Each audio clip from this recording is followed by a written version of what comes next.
ಭೀಮ್ ಧ್ವನಿ ನ್ಯೂಸ್ಗೆ ಸ್ವಾಗತ. ಹಿರಿಯ ನಾಯಕ ಅಂದಪ್ಪ ಕೋಳೂರ ಇವರಿಂದ ಪೂಜಾರ ಹಾಗೂ ಬಾಬರಿ ಕುಟುಂಬದ ನೂತನ ವಧುವರಿಗೆ ಶುಭ ಕೋರಿದ್ರು.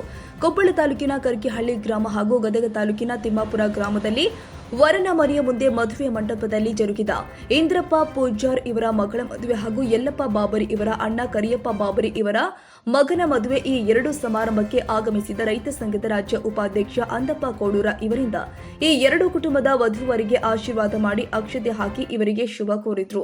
ಈ ಶುಭ ಸಂದರ್ಭದಲ್ಲಿ ಮಂಜುನಾಥ್ ಪೂಜಾರ್, ಹನಮಪ್ಪ ಹೊಸಮನಿ, ಹಿರಿಯ ಮುಖಂಡರು ಆದ ಸತೀಶ್ ಜೋಗಿನ್ ಹಾಗೂ ರೈತ ಸಂಘದ ಕಾರ್ಯಕರ್ತರು ಬಸಪ್ಪ ಕಮತರ್, ಶರಣಪ್ಪ ಜೋಗಿನ್, ಬಾಳಪ್ಪ, ಗಂಗರವತಾರ, ಮಾರುತಿ, ಯಲ್ಲಪ್ಪ ಇನ್ನೂ ಹಲವಾರು ಗಣ್ಯರು ಉಪಸ್ಥಿತರಿದ್ದರು.